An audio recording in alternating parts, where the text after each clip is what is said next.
살을 애는 듯한 삭풍이 짐승의 울음소리처럼 귓가를 때리고 칠흑 같은 어둠 속에서 하얀 눈발이 마치 저주처럼 쏟아져 내리는 밤이었다. 인적이라고는 찾아볼 수 없는 깊은 산중. 무릎까지 차오른 눈밭 위를 기어가는 한 여인의 거친 숨소리만이 이 정막을 찢고 있었다. 그녀의 열 손가락은 이미 동상으로 검붉게 변해 있었고 손톱은 깨져나가 피가 낭자했지만 여인은 멈추지 않고 꽁꽁 얼어붙은 땅을 미친 듯이 파헤치고 있었다. 제발, 제발 소리 좀 내지 마라. 이 어미를 살려다오. 제발. 여인의 입에서 터져 나오는 말은 기도가 아니라 차라리 악귀의 주문에 가까웠다. 품속에 안긴 핏덩이는 추위와 배고픔에 지쳐 가냘픈 신음조차 내지 못하다가 찬바람이 강보 사이를 파고들자 기어이 날카로운 울음을 터뜨렸다. 응애, 응애. 그 소리는 마치 여인의 심장을 난도질하는 칼날과도 같았다. 여인은 공포에 질린 눈동자를 희번덕거리며 주위를 두리번거렸으나 보이는 것은 오직 앙상한 나뭇가지들의 그림자뿐이었다. 그녀는 떨리는 손으로 아이의 입을 틀어막으려다가 이내 결심한 듯 파헤친 구덩이 속으로 핏덩이를 거칠게 밀어넣었다. 낡은 소미불 한 장에 의지한 채 차가운 흙바닥에 내동댕이 쳐진 아이는 본능적으로 허공을 향해 조그만 손을 허우적거렸으나 그 손짓마저 눈보라에 묻혀버렸다. 나를 원망하지 마라. 천한 기생의 딸로 태어나 평생을 짓밟히며 사느니 차라리 깨끗한 눈 속에서 잠드는 게 낫다. 그래, 이것은 너를 위한 잡이다. 여인은 스스로를 합리화하며 흙과 눈덩이를 닥치는 대로 구덩이 위로 덮기 시작했다. 아이의 울음소리가 흙더미 아래로 잦아들고 마침내 바람 소리에 완전히 묻혀버렸을 때 여인은 비로소 짐승 같은 비명을 지르며 그 자리를 박차고 달아났다. 뒤도 돌아보지 않고 달리는 그녀의 발자국 위로 하염없이 눈이 쌓여 그날의 참혹한 죄악을 하얗게 지워버리고 있었다. 그로부터 18년이라는 세월이 유수와 같이 흘렀으나 그날 밤의 냉기는 여전히 조 씨의 뼈마디 속에 ���리를 틀고 있었다. 한양 도성 내에서도 세도가로 손꼽히는 한 대감댁의 안방. 최고급 비단 금침 위에서 잠을 자던 조마님은 식은 땀으로 온몸을 적신 채 비명을 지르며 깨어났다. 안 돼, 오지마. 저리 가란 말이다. 그녀의 비명에 놀란 몸종들이 황급히 방문을 열고 들어와 촛불을 밝혔다. 마님, 또 가위가 눌리셨습니까? 진정하시옵소서.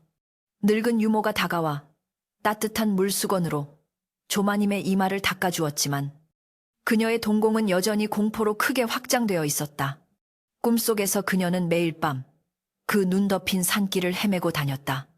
땅속에서 뚫고 나온 조그만 아기 손이 자신의 발목을 낚아채어 깊은 구덩이 속으로 끌고 들어가는 악몽이었다. 조마님은 거칠게 숨을 몰아쉬며 화려한 자개장과 비단 병풍으로 치장된 방안을 둘러보았다. 이곳은 그녀가 영혼을 팔고 피를 묻힌 손으로 기어이 움켜쥔 성공의 정점이었다. 과거 천안 관기 출신이라는 꼬리표를 떼어내기 위해 아이를 버리고 신분을 세탁하여 한 대감의 후실로 들어온 뒤 정실 부인마저 병으로 죽자 기어이 안방마님 자리를 꿰찬 독한 여인이 바로 그녀였다. 바람소리다. 그저 바람소리일 뿐이야. 그녀는 덜덜 떨리는 손으로 찻잔을 들어 마른 목을 축이며 스스로에게 주문을 걸듯 중얼거렸다. 창호지 문 밖에서 들려오는 겨울바람 소리가 18년 전 그 아이의 울음소리처럼 들려올 때면 그녀는 견딜 수 없는 두통에 시달려야 했다. 날이 밝자 한대감 댁은 여느 때와 다름없이 분주하게 돌아갔다. 조마님은 화려한 비단, 저고리와 옥색 치마를 차려입고 값비싼 놀이개를 저고리 고름에 매달며 거울 앞에 앉았다. 거울 속에 비친 여인은 세월의 흐름을 거스른 듯 여전히 고혹적인 자태를 뽐내고 있었으나 그 눈매에는 서리빨 같은 도끼가 서려 있었다. 그녀는 집안의 모든 권력을 쥐고 하인들을 혹독하게 다스리기로 악명이 높았다. 조금이라도 실수를 하는 하인은 멍석마리를 당하거나 쫓겨나기 일쑤였기에 하인들은 그녀의 발자국 소리만 들려도 벌벌 떨며 고개를 숙였다. 오늘 새로 들어온 계집 아이들이 있다고 했느냐? 조마님이 나지막하지만 위험 있는 목소리로 묻자 집사 행수 어른이 조아리며 대답했다. 예, 마님. 시골에서 올라온 아이들인데 일손이 부족하여 셋을 새로 들였습니다. 지금 뜰 아래 대기하고 있사옵니다. 조마님은 눈썹 하나 까딱하지 않고 고개만 살짝 끄덕였다. 그녀에게 하인들은 그저 소모품에 불과했다. 자신의 완벽한 성체를 유지하기 위해 필요한 부속품일 뿐 그 이상도 이하도 아니었다. 그녀는 천천히 마루로 나가 뜰 아래 엎드려 있는 3명의 소녀들을 내려다보았다. 추운 날씨에도 불구하고 얇은 무명옷을 입고 바들바들 떨고 있는 소녀들의 모습은 처량하기 그지없었다. 조마님의 시선이 무심하게 소녀들을 훑고 지나가던 찰나 맨 끝에 엎드려 있던 한 소녀에게서 멈췄다. 고개를 들어보거라. 조마님의 명령에 소녀가 천천히 고개를 들었다. 순간 조마님의 등줄기로 알 수 없는 전율이 스치고 지나갔다. 흑투성이 얼굴에 헝클어진 머리카락을 하고 있었지만 그 눈빛만은 샛별처럼 맑고 또렷했다. 무엇보다 그 소녀의 눈매가 어딘지 모르게 낯설지가 않았다. 아니, 단순히 낯익은 것을 넘어 본능적인 거부감과 불길함을 불러일으키는 눈빛이었다. 마치 자신이 깊은 땅속에 묻어버린 과거의 망령이 살아서 돌아온 것 같은 착각이 들 정도였다. 소녀의 이름은 서연이라 했다. 나이는 18. 고향도 부모도 모른 채 떠돌이 약초꾼의 손에 자라다가 한양으로 흘러들어왔다고 했다. 서연이 입을 열어 소인 서연이라 하옵니다. 고민을 마다하지 않고 열심히 하겠사오니 부디 거두어 주시옵소서 라고 말하는 순간 조마님은 심장이 쿵 내려앉는 듯한 충격을 받았다. 그 목소리의 울림, 말끝을 흐리는 버릇, 심지어 인매가 움직이는 모양새까지 기억하고 싶지 않은 누군가를, 아니 거울 속에 자신을 닮아 있었다. 조마님은 그 불쾌한 감정을 숨기기 위해 일부러 표정을 더욱 싸늘하게 굳혔다. 이유를 알 수 없는 두려움이 분노로 바뀌어 표출되었다. 생김새가 천박하기 그지없구나. 눈빛에 도끼가 서려 있어 주인을 물어뜯을 상이다. 조마님은 들이쉬는 숨마다 가시를 돋친 듯 독서를 퍼부었다. 옆에 있던 행수가 당황하여 마님, 이 아이는 힘이 장사이고 손이 야무져서 부엌길이나 장작 패는 일에 제격일 듯하옵니다. 라고 변호하려 했으나 조마님의 서슬퍼런 눈빛에 입을 다물었다. 서연은 모욕적인 언사에도 불구하고 눈 하나 깜짝하지 않고 곧은 자세를 유지했다. 그 당당함이 조마님의 심기를 더욱 건드렸다. 천한 것들은 마땅히 비굴해야 하거늘 저 아이는 어찌하여 저토록 고개를 뻣뻣이 들고 있는가. 그것은 조마님이 과거 기생 시절 그토록 갈망했으나 가질 수 없었던 타고난 자존심처럼 보였다. 조마님은 부채로 뜰 앞에 돌을 탁탁 치며 차갑게 명령했다. 저 아이는 내 눈에 띄지 않는 곳으로 보내라. 뒷간 청소나 시키고 밥은 하루에 한 끼만 주어라. 제 분수를 알 때까지 혹독하게 다뤄야 할 것이다. 그날 밤 서연은 냄새나는 헛간 구석에 쭈그리고 앉아 찬 주먹밥을 씹으며 눈물을 삼켰다. 억울하고 분했지만 그녀에게는 갈 곳이 없었다. 어릴 적 자신을 키워준 양아버지가 돌아가시며 남긴 유일한 유품인 반쪽짜리 옥패를 목에 걸고 그녀는 반드시 살아남아 부모를 찾겠다는 일념 하나로 버텨왔다. 어머니, 저를 왜 버리셨나요? 아니면 잃어버리신 건가요? 서연은 가슴속 깊은 곳에 묻어둔 옥패를 꺼내 만지작거렸다. 차가운 옥의 감촉만이 그녀의 유일한 위안이었다. 한편 안방의 조마님은 잠을 이루지 못한 채 뒤척이고 있었다. 낮에 보았던 서연의 눈동자가 자꾸만 눈앞에 아른거려 견딜 수가 없었다. 그것은 단순한 혐오가 아니었다. 그것은 자신의 가장 추악한 비밀이 들통날지도 모른다는 막연하고도 원초적인 공포였다. 조마님은 자리에서 일어나 문을 열고 밖을 내다보았다.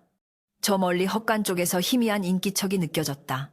달빛 아래 흔들리는 나뭇가지 그림자가 마치 18년 전 눈밭에 버려진 아이가 기어오는 모습처럼 보여 조마님은 황급히 문을 닫아 걸고 이불 속으로 파고들었다. 그러나 운명의 수레바퀴는 이미 구르기 시작했다. 다음 날 아침 조마님은 기분 전환을 위해 정원을 거닐다가 우연히 빨래터에서 일하고 있는 서연을 목격했다. 서연은 얼음장 같은 물에 손을 담그고 빨래를 비벼 빨면서 구슬픈 가락의 노래를 흥얼거리고 있었다. 바람아 불어라. 님 계신 곳으로. 구름아 흘러라. 내 마음 싣고. 그 노래는 조마님이 아주 오래전, 아직 기생이 되기 전 순수했던 시절, 고향에서 즐겨 부르던 민요였다. 도성 사람들은 잘 알지 못하는 그 변방의 노래를 저 천한 아이가 어찌 알고 있는 것일까? 조마님의 발걸음이 그 자리에 얼어붙었다. 쿵, 쿵, 쿵. 심장 박동 소리가 귓가에 천둥처럼 울려 퍼졌다. 서연이 고개를 들어 조마님과 눈이 마주쳤다. 맑고 깊은 서연의 눈동자 속에 조마님의 흔들리는 동공이 비쳤다. 그 순간 조마님은 직감했다. 저 아이가 자신의 견고한 성을 무너뜨리러 온 파괴자임을. 그녀는 치마폭을 움켜쥐며 입술을 깨물었다. 절대로 뺏기지 않아. 내 자리, 내 부귀영화, 내 목숨까지도. 설령 하늘이 내린 핏줄이라 할지라도 내 앞길을 막는다면 다시 한번 묻어버릴 것이다. 조마님의 눈에 18년 전 그 밤보다 더 차갑고 잔혹한 살기가 스쳐 지나갔다. 한대감 댁의 겨울은 유난히 길고 혹독했다. 서연이 들어온 지 보름이 지났건만 그녀를 향한 조마님의 핍박은 날이 갈수록 그 강도를 더해가고 있었다. 동이 트기도 전 새벽 서리가 채 가시지 않은 우물가에서 서연은 언손을 호호 불어가며 산더미처럼 쌓인 빨래를 하고 있었다. 살을 애는 찬물에 손을 담글 때마다 손등은 거북이 등껍질처럼 터져 피가 배어나왔고 감각을 잃은 손가락은 제멋대로 떨려왔다.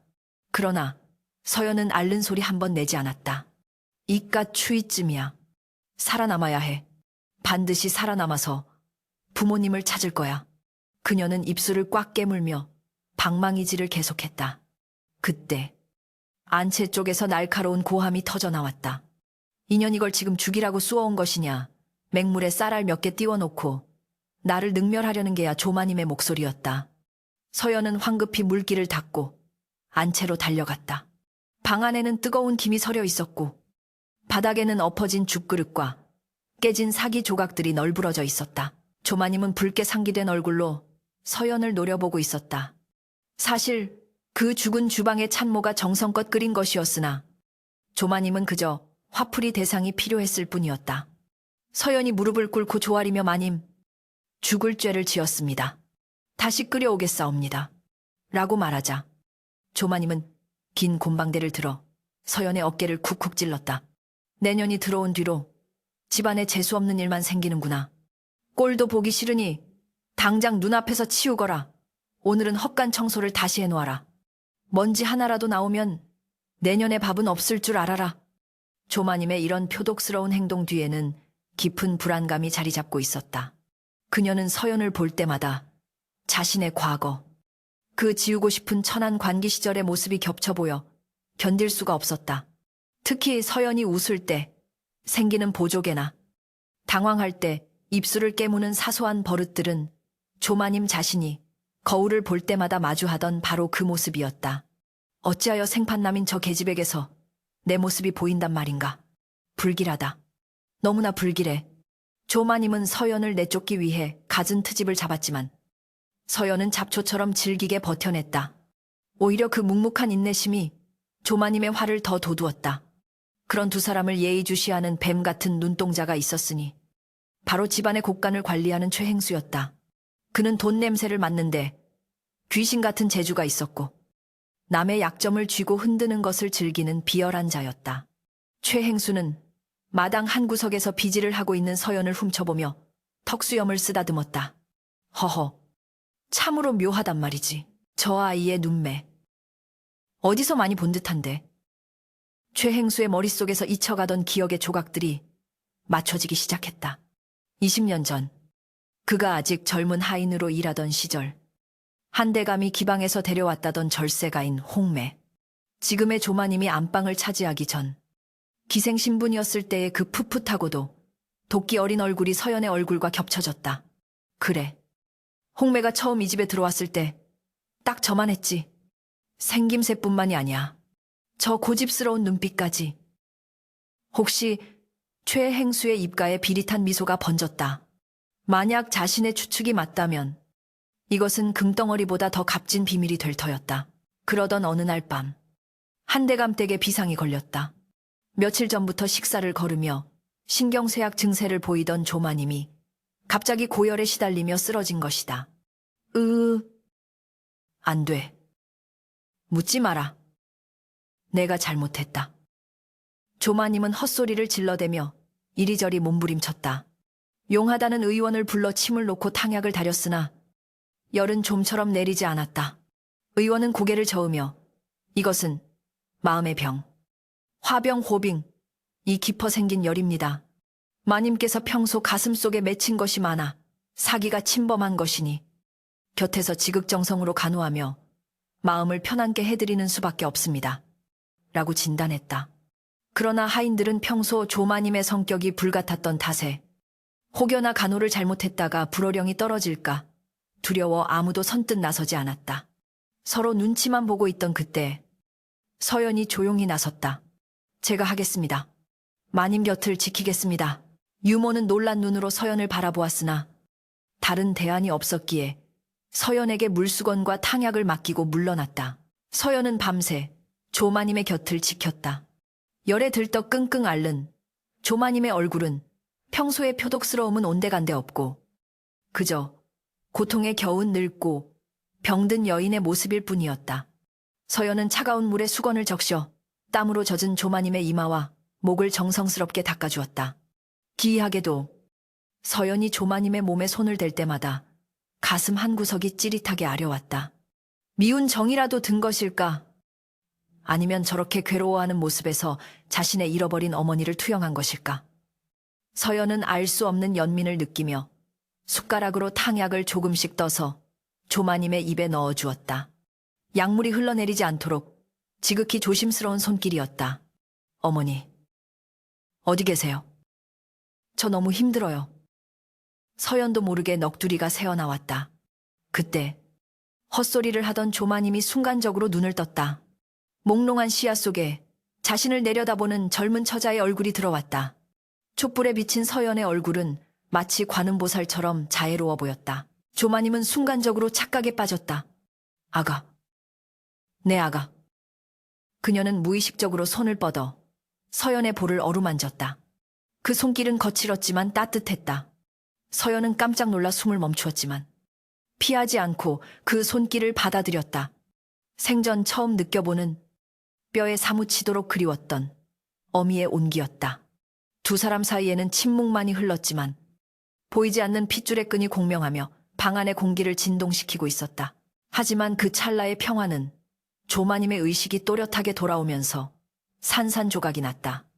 눈앞의 여인이 자신의 딸이 아니라 자신이 그토록 혐오하고 경계하던 하녀 서연이라는 사실을 깨닫는 순간 조마님은 쏘스라치게 놀라며 서연의 손을 거칠게 쳐냈다.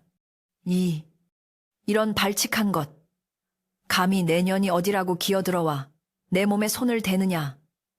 조마님은 몸을 일으키려다 현기증에 비틀거렸지만 악에 바친 목소리로 소리를 질렀다. 서연이 당황하여 물러서며 마님, 정신이 드십니까? 열이 심하셔서 제가 간호를 이라며 변명하려 했으나 조마님은 베개를 집어던지며 말을 잘랐다. 당장 나가라. 꼴도 보기 싫다. 내 약에 무슨 짓을 했을지 누가 안단 말이냐. 그것은 단순한 분노가 아니었다. 그것은 방금 전 자신이 느꼈던 그 아련하고도 위험한 감정에 대한 부정이었으며 자신의 죄악이 눈앞에 실체화되어 나타난 것에 대한 공포였다. 서연은 억울함에 눈시울이 붉어졌지만 병자의 화풀이라 여기고 조용히 고개를 숙인 채 방을 나갔다. 문 밖으로 쫓겨난 서연은 차가운 마루에 기대어 한참을 울었다. 방금 전 뺨에 닿았던 그 따스한 손길이 환상이었는지 실제였는지 혼란스러웠다. 방 안에 홀로 남은 조마님은 거친 숨을 몰아쉬며 자신의 손을 내려다보았다. 방금 전 서연의 얼굴을 만졌던 그 손이 불에 데인 듯 화끈거렸다. 아니야. 그럴 리 없어. 그 아이는 죽었어. 18년 전 그 눈 구덩이 속에서 이미 얼어 죽었단 말이다. 그녀는 머리를 감싸 쥐고 부정하려 했으나 가슴 깊은 곳에서 솟구치는 죄책감과 모정의 찌꺼기는 쉽게 가라앉지 않았다. 그녀는 침소 옆에 놓인 경대 서랍을 열어 깊숙이 숨겨둔 낡은 비녀 하나를 꺼냈다. 과거 자신이 낳은 아이에게 쥐어주려다가 미처 주지 못하고 품에 간직했던 싸구려 은비녀였다. 만약 살아있다면 지금쯤 저 아이만 하겠지. 조마님의 눈에서 한 줄기 눈물이 주르륵 흘러내렸다. 그러나 그녀는 이내 눈물을 거칠게 닦아내고 비녀를 다시 서랍 깊숙이 처박았다.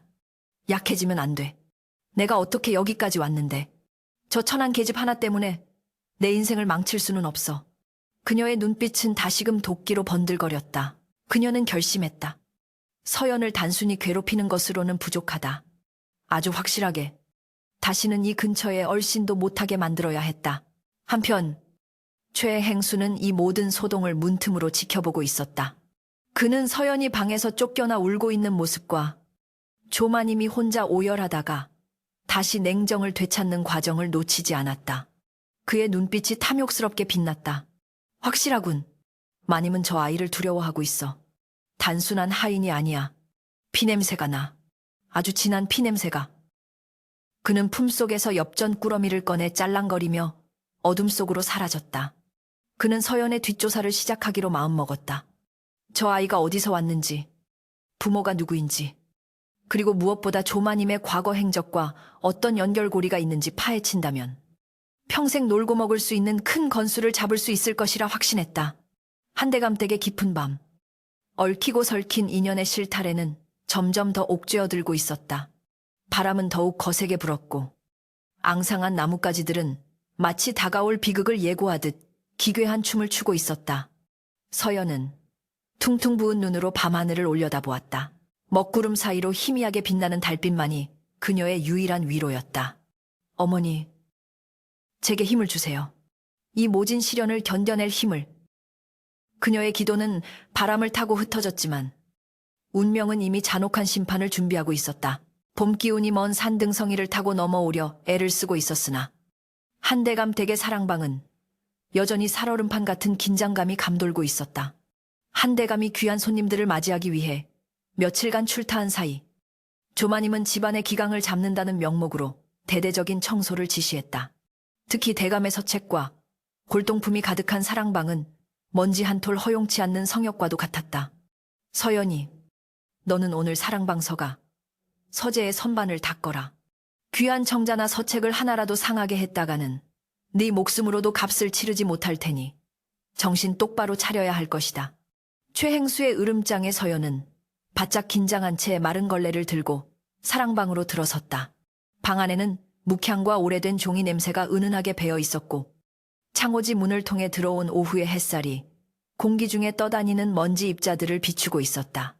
서연은 숨소리조차 조심하며 높은 서가에 놓인 책들의 먼지를 털어냈다. 까치발을 들고 팔을 뻗을 때마다 해진 저고리 소매가 거쳐 올라가며 가냘픈 손목이 드러났다. 그 시각 조마님은 안절부절 못하며 안채와 사랑채 사이를 오가고 있었다. 며칠 전 밤 열병 속에서 서연의 손길을 느낀 후로 그녀의 마음속에는 설명할 수 없는 불안의 파도가 쉴 새 없이 몰아치고 있었다. 그 아이의 눈, 그리고 그 노래. 우연이다. 세상에 닮은 사람은 얼마든지 있어. 내가 너무 예민해진 탓이야. 그녀는 스스로를 다독이며 사랑방 쪽으로 발걸음을 옮겼다. 하인들이 일을 제대로 하고 있는지 감시한다는 핑계였지만 실상은 서연을 한 번이라도 더 확인하고 싶은, 그러나 동시에 확인하고 싶지 않은 모순된 충동 때문이었다. 조마님이 사랑방 문을 열고 들어서자 높은 곳을 닦고 있던 서연이 인기척에 놀라 황급히 몸을 돌렸다. 마님 오셨습니까? 서연이 허리를 숙여 인사를 하려는 찰나였다. 그녀의 품속 깊은 곳에 간직해 두었던 물건 하나가 헐거워진 옷깃 사이로 미끄러져 나왔다. 챙그랑 맑고 청아한 파여름이 정적을 깨뜨렸다. 바닥에 떨어진 것은 붉은색 끈에 매달린 반쪽짜리 옥패였다. 햇살을 받아 영롱하게 빛나는 옥패는 낡은 마룻바닥 위에서 처연하게 반짝이고 있었다. 서연은 사색이 되어 바닥에 납작 엎드렸다. 죽을 죄를 지었습니다. 곧바로 치우겠습니다. 서연이 떨리는 손으로 옥패를 집으려던 순간 조마님의 날카로운 비명이 터져 나왔다. 멈춰라. 손대지 마라. 조마님의 목소리는 평소의 호통과는 달랐다. 그것은 공포에 질린 비명에 가까웠다. 조마님은 벼락이라도 맞은 듯 옥패의 시선을 고정한 채 뒷걸음질을 치다가 문지방에 걸려 넘어질 뻔했다. 그녀의 눈동자가 걷잡을 수 없이 흔들렸다. 바닥에 놓인 저 옥패. 반으로 쪼개진 단면이 거칠고 한쪽 귀퉁이에 새겨진 작은 매화 문양. 그것은 세상에 단 하나뿐인 물건이었다. 18년 전 그녀가 기생 신분으로 한 대감의 아이를 가졌을 때 대감이 정표로 주었던 옥패였다. 그리고 그녀가 눈보라치는 산속에 핏덩이를 버릴 때 혹시라도 저승 가는 길에 노잣돈이라도 하라고 강보 속에 찔러 넣어 주었던 바로 그 물건이었다. 네. 내년이 그걸 어디서 났느냐? 훔친 것이냐? 대감마님의 물건을 훔친 것이냐? 조마님은 다가가지도 못한 채 덜덜 떨리는 손가락으로 옥패를 가리키며 악을 썼다. 서연은 눈물을 글썽이며 고개를 저었다. 아닙니다. 마님 훔친 것이 아닙니다. 이것은 제 물건입니다. 제가 아주 어릴 때부터 지니고 있던 부모님이 남겨주신 유일한 정표입니다. 서연의 절규 섞인 해명은 조마님의 심장에 비수가 되어 꽂혔다. 부모님이 남겨주신 정표. 그 한마디가 조마님의 뇌리를 강타했다.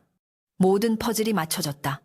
낯익은 눈매, 입가에 번지는 보조개, 고향의 노래, 그리고 이 옥패. 더 이상 부정할 수 없는 잔인한 진실이 그녀의 목을 조여왔다. 눈앞에 엎드려 있는 저 비천한 하녀.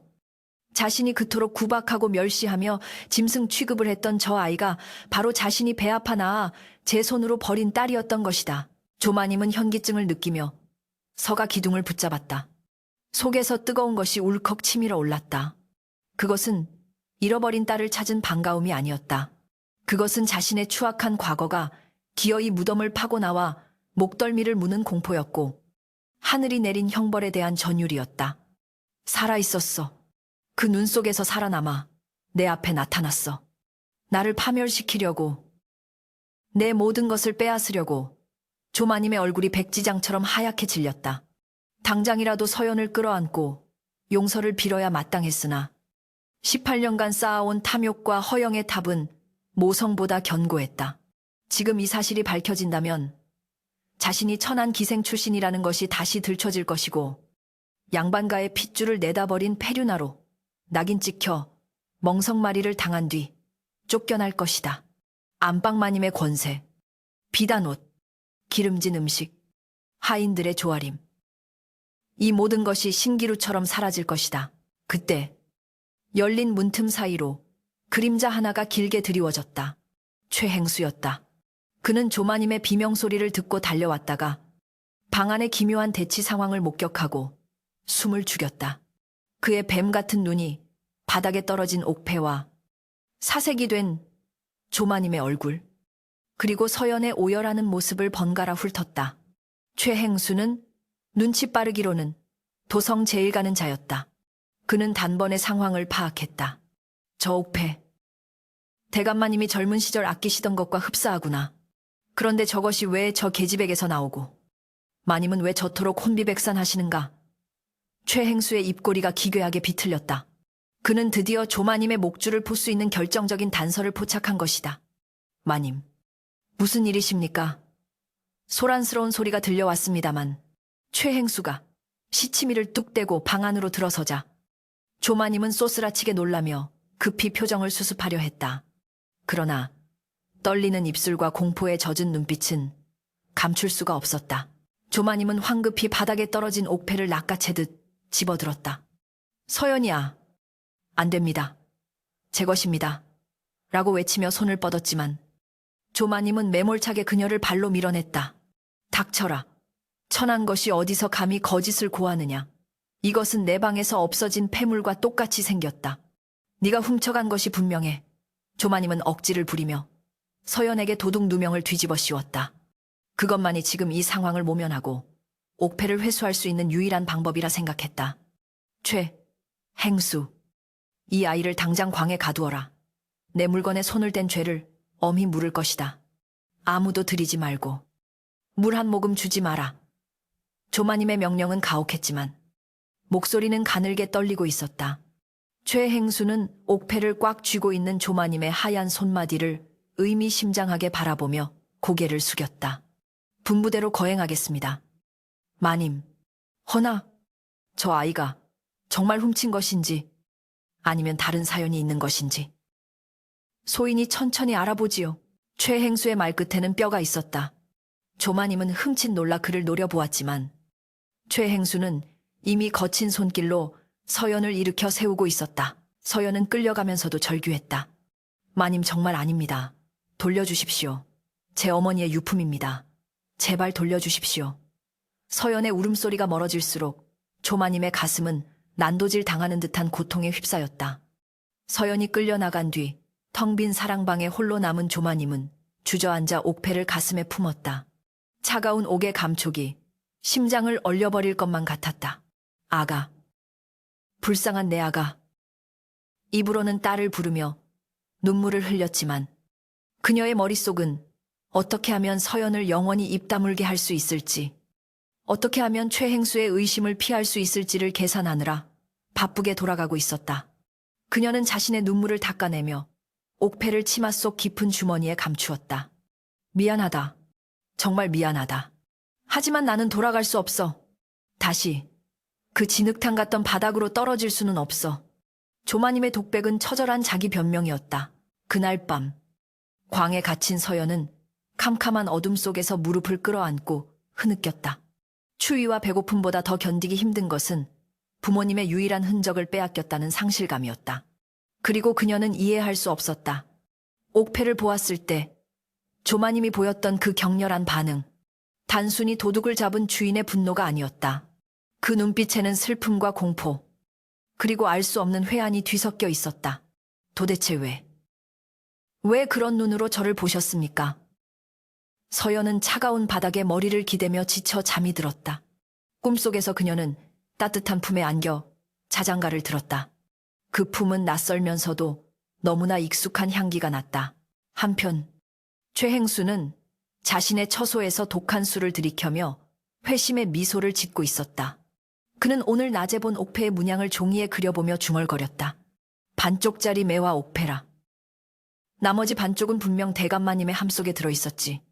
대감마님이 18년 전 기생 홍매에게 주었다던 그 물건이 왜 저 천한 계집에게서 나왔을까? 답은 하나뿐이야. 최행수는 무릎을 탁 쳤다. 조마님이 낳은 자식은 죽은 게 아니었어. 내다 버린 자식이 살아서 돌아온 게야. 이거야말로 천금보다 귀한 비밀이로구나. 최행수의 눈앞에 일확천금의 꿈이 펼쳐졌다. 그는 이 비밀을 이용해 조마님을 협박하여 집안의 재산을 빼돌리고 나아가 자신의 신분 상승까지 도모할 계획을 세우기 시작했다. 탐욕이라는 괴물이 한대감 댁의 담장을 넘어 서서히 그 검은 아가리를 벌리고 있었다. 운명의 장난처럼 얽힌 세 사람의 인연은 이제 피할 수 없는 파국을 향해 치닫고 있었다. 한 대감이 예정보다 사흘이나 일찍 귀가하던 날, 하늘은 금방이라도 피눈물을 쏟아낼 듯 붉은 먹구름으로 뒤덮여 있었다. 대문의 빗장이 열리고 한 대감의 가마가 들어서자 집안에는 찬물을 끼얹은 듯한 정적과 함께 팽팽한 긴장감이 감돌았다. 그러나 이 고요는 폭풍 전야의 그것이었다. 최행수는 이 기회를 놓치지 않았다. 그는 조마님을 협박하여 금품을 뜯어내려던 계획을 수정하여 아예 이 집안의 판을 새로 짜기로 작정했다. 대감마님 앞에서 서연을 희생양으로 삼아 조마님의 약점을 터뜨리고 그 혼란을 틈타 가문의 실권을 장악하려는 흉계였다. 사랑채의 여장을 푼 한대감 앞에 최행수가 납작 엎드려 옥패를 바쳤다. 대감마님, 집안에 불미스러운 일이 생겨 황공하오나 가문의 명예를 위해 고하지 않을 수 없습니다. 저 천한 계집종 서연이 안방마님의 폐물을 훔쳐 달아나려다 잡혔사옵니다. 최행수의 손바닥 위에 놓인 반쪽짜리 옥패를 본 순간 한대감의 눈동자가 지진이라도 난 듯 흔들렸다. 그것은 자신이 18년 전 가장 총애하던 기생, 홍매, 즉 지금의 조 씨에게 정표로 준 바로 그 물건이었기 때문이다. 나머지 반쪽은 여전히 자신의 서랍 속에 고이 간직되어 있었다. 이것이 어찌하여 그 아이에게 있단 말이냐. 한대감의 목소리는 분노로 떨리고 있었다. 이것은 단순한 절도 사건이 아니었다. 안방마님이 간직해야 할 정표가 하인의 손에 들어갔다는 것은 안주인의 관리 소홀이거나 혹은 더 추잡한 비밀이 얽혀 있음을 암시하는 것이었다. 최행수는 비열한 웃음을 감추며 이간질을 시작했다. 하오나 마님께서는 잃어버리신 줄도 모르고 계셨습니다. 필시 저 요망한 계집이 마님 몰래 훔쳐내어 시전 시장에 팔아넘기려 했던 것이 분명합니다. 감히 대감마님의 가보를 탐했으니 이는 능지처참에 해당하는 대역죄이옵니다. 한대감은 끓어오르는 화를 참지 못하고 벼루를 바닥에 집어 던졌다. 당장 그년을 끌어내라. 마당에 멍석을 깔고 집안 사람들을 모두 불러 모아라. 내 오늘 가문의 법도가 무엇인지 똑똑히 보여주리라. 대감의 불호령이 떨어지자 집안은 순식간에 아수라장이 되었다. 잠시 후 널찍한 앞마당에는 살벌한 형장이 차려졌다. 횃불이 타닥타닥 타오르는 가운데 포승줄에 꽁꽁 묶인 서연이 질질 끌려 나와 흙바닥에 내동댕이 쳐졌다. 며칠간 광에 갇혀 물 한 모금 마시지 못한 서연의 몰골은 처참하기 그지없었다. 입술은 터지고 옷은 찢겨 있었으나 그 눈빛만은 꺾이지 않은 채 형형하게 빛나고 있었다. 대청마루 높은 곳에는 한대감이 서슬퍼런 표정으로 앉아 있었고 그 옆에는 조마님이 사색이 된 얼굴로 바들바들 떨며 서 있었다. 그녀의 시선은 마당에 무릎 꿇린 서연에게서 한시도 떨어지지 않았다. 도망쳐야 해. 아니, 모른 척 해야 해. 저 아이가 죽든 말든 나랑은 상관없는 일이야. 조마님은 속으로 수천 번을 되뇌었지만 심장은 쇳덩이를 삼킨 듯 무겁게 내려앉고 있었다. 자신의 딸이 억울한 누명을 쓰고 죽음의 문턱에 서 있는 모습을 지켜보는 것은 그녀가 지은 죄에 대한 가장 잔혹한 형벌이었다. 한 대감이 우레와 같은 목소리로 신문을 시작했다. 네, 인연이 옥패가 내 것이라고 우겼다지 천한 종놈의 자식이 어찌 감히 양반가의 귀물을 탐내느냐. 사실대로 불지 않으면 내 뼈를 추리지 못할 것이다. 서연은 고개를 번쩍 들고 피 섞인 목소리로 외쳤다. 훔치지 않았습니다. 그것은 제 어미가 남겨주신 유일한 유품입니다. 태어날 때부터 강보에 쌓여있던 제 물건이란 말입니다. 서연의 절규는 밤하늘을 찢을 듯 울려 퍼졌다. 그 소리에 조마님은 비틀거리며 난간을 붙잡았다.